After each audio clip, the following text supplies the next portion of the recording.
Hello everyone and welcome to mind map UPSC. आज का जो हमारा टॉपिक है that is on electoral bonds. Because ये बहुत ही प्रोमिनेंटली चल रहा है न्यूज़ में, तो मैंने सोचा क्यों ना ये डिस्कस कर लेते हैं। So what are basically electoral bonds? They are debt free instrument, है ना, that can be bought by the donors from a designated bank. Basically होता ये है कि एक डेजिग्नेटेड बैंक होता है। इन दिस केस ये स्टेट बैंक ऑफ इंडिया है। इसमें आप जैसे मेंबर्स, मतलब यू और अ कंपनी और a group of people can go और यहाँ से इनके पास से आप जो है इलेक्टोरल बॉन्ड खरीद सकते हैं। अब ये इलेक्टोरल बॉन्ड का पैसा किसके पास जाएगा? ये जाएगा पॉलिटिकल पार्टीज़ को। और ये पॉलिटिकल पार्टीज़ कौन होने चाहिए? ये होने चाहिए रिप्रेजेंटेशन ऑफ पीपल एक्ट 1951 के अंतर्गत 29A, इसके अंतर्गत वो पॉलिटिकल पार्टी रजिस्टर होना चाहिए। ये एक कंडीशन है। दूसरी कंडीशन कि ये इस पॉलिटिकल पार्टी को अप्रॉक्सीमेटली 1% वोट मिलने चाहिए इन द लोकसभा इलेक्शन।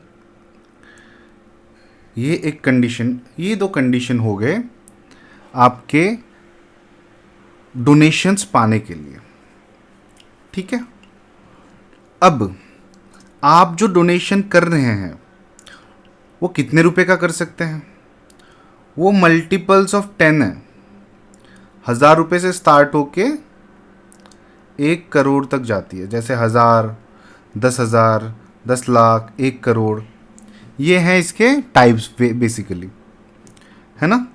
और जब आप डोनेट कर रहे हैं, बैंक ये इंश्योर करता है कि आपका जो अकाउंट है दैट इज केवाईसी कंप्लाइंट, मतलब आपका केवाईसी हो रखा है बेसिकली। तो ये हो गया व्हाट ऑफ इलेक्टोरल बॉन्ड्स। हमने थोड़ा सा डिटेल में भी पढ़ा। And then terms and conditions मैंने आपको बता दिए कि 1% vote on the recent Lok Sabha election, ये एक कंडीशन हो गई।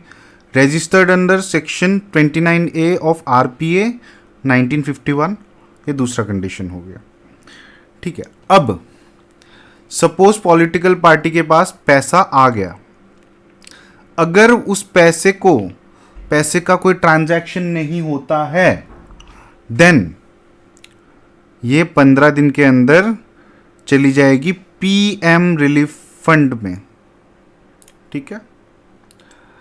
अब ये इशू कब कब होता है? ये 4 मंथ के गैप में वैसे ही इशू होता है, बट लोकसभा इलेक्शन के टाइम पे ये पूरा मंथ चलता है, 1 मंथ। ठीक है। ऑथोराइज्ड बैंक कौन सा है? State bank of India. एक डेटा है जो कि आप मेंस के आंसर राइटिंग में यूज कर सकते हैं कि 13,791 करोड़ नहीं लिखा है यहाँ पे, करोड़, इतना पैसा पॉलिटिकल पार्टी को एज अ डोनेशन मिला है टिल जुलाई 2023। आपको ये जान के हैरानी होगी कि बीजेपी को कम डोनेशन मिला है in relation to Indian National Congress, जिनको ज़्यादा मिला है। इनका अप्रॉक्सीमेटली 11% है। ठीक है। अब अकॉर्डिंग टू सरकार जब ये इलेक्टोरल बॉन्ड्स लाई, उनके हिसाब से ये क्या क्या बेनिफिट्स ला के देगी। पहला तो उन्होंने बोला कि भैया ब्लैक मनी कर्ब होगा। एवरीथिंग इज कॉन्ट्राडिक्टोरी इन दिस, ये जो बेनिफिट वाला पार्ट है। उन्होंने बोला पैरेलल करेंसी नहीं होगी, पैरेलल इकोनॉमी नहीं होगी। इन्होंने बोला कि अगर हम इलेक्टोरल बॉन्ड्स लाते हैं तो कोई जो पॉलिटिकल पार्टीज हैं वो अदर मीन्स ऑफ डोनेशन और इलीगल मीन्स ऑफ डोनेशन नहीं यूज करेंगे। इससे ट्रांसपेरेंसी बढ़ेगी, इससे अकाउंटेबिलिटी बढ़ेगी। समझ में आ गया इतना? ठीक है, अब नेक्स्ट देखते हैं। अब इसमें प्रॉब्लम क्या है? प्रॉब्लम ये है कि सपोज पर्सन ए एसबीआई में गया, बोला कि मुझे 1000 रुपये का इलेक्टोरल बॉन्ड दो, ये मुझे फलाने पार्टी सी को देना है। अब एसबीआई उनको बॉन्ड तो दे देगी, इलेक्टोरल बॉन्ड, और इनको पैसा भी ट्रांजैक्ट कर देगी, लेकिन एसबीआई इनको ये नहीं बताएगी कि ये पैसा आया कहां से है। समझ में आ गए? तो एनोनिमिटी बहुत बड़ा प्रॉब्लम है। सपोज मान के चलिए ये ए एक इंडिविजुअल नहीं है, ये ए एक कोई कंपनी है जो एसबीआई में एक फलाने पॉलिटिकल पार्टी के नाम पे बहुत सारा पैसा दे रही है, बहुत सारा। ठीक है, तो ये और इन साहब को पता ही नहीं है कि किसने दिया है। मजे की बात यह है कि इनको आईटीआर फाइलिंग, जो इनकम टैक्स रिटर्न फाइल करते हैं, ये पॉलिटिकल पार्टी वाले भाई साहब को ये भी नहीं करना। ठीक है, तो ये कितना बड़ा प्रॉब्लम है एनोनिमिटी। ठीक है, किसी को पता भी नहीं चल रहा है कि ये पैसा आ कहां से रहे। ओके, आईटीआर फाइलिंग की जरूरत नहीं है। रिप्रेजेंटेशन ऑफ पीपल एक्ट में ये बोला गया है कि डोनेशन रिलेटेड डेटा कहीं शेयर नहीं किया जाएगा।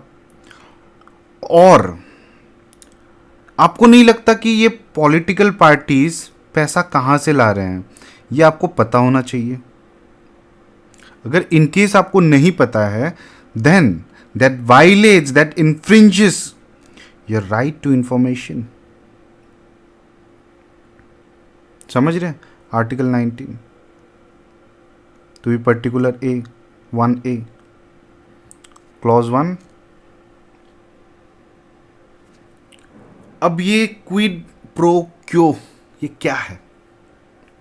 ये कुछ नहीं है। ऐसे ऐसे वर्ड्स आपको, ऐसे ऐसे भारी भरकम वर्ड्स आपको पता होना चाहिए। क्विड प्रो क्यो मतलब गिव एंड टेक। सपोज एक कंपनी है, ये फेवर कर रही है, या फिर एक पॉलिटिकल पार्टी है पी, एक कंपनी है सी। पॉलिटिकल पार्टी ने बोला कि give us 1 crore rupees and after I become MP या MLA I'll फेवर यू। समझ रहे हैं? After our party comes into picture will favour you, है ना? और same can be the case with company, कि कंपनी भाई साहब पॉलिटिकल पार्टी के पास जाता है कि हम आपको इतना पैसा देंगे और हमें लगता है कि आपकी पार्टी पावर में आएगी, तो क्यों ना ऐसा करे कि भैया आप हमको डोनेशन दे दो, हम आपको डोनेशन दे देते हैं और आप हमको फेवर दे दो, हमारे प्रोजेक्ट्स पास करा दो। इसमें ये भी प्रॉब्लम है कि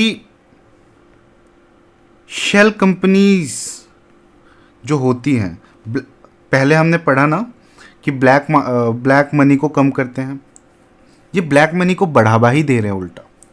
शेल कंपनीज पैसे दे सकते हैं, अपने ब्लैक मनी को वाइट मनी कर सकते हैं। समझ रहे हैं ना? ब्लैक मनी को घुमा सकते हैं। And after that political parties के पास जो पैसा जा रहा है वो कहाँ खर्चा हो रहा है, इसका तो कोई अकाउंट नहीं है। दो इलेक्शन कमीशन ऑफ इंडिया ये बोलती है कि आपको अपने एक्सपेंसेस का हिसाब देना पड़ेगा, बट ये एनोनिमिटी के वजह से ये एक पर्दा, ये ओपेकनेस आ जाता है। ठीक है, सो यही था हमारा पूरा जो कहानी था। एंड मिलते हैं हम अगले लेक्चर में। एंड हमारे पॉलिटी की सीरीज़ चल रही है, अगर आपने नहीं देखा तो जाके देखिए। Thanks for joining and please subscribe if you haven't really till now.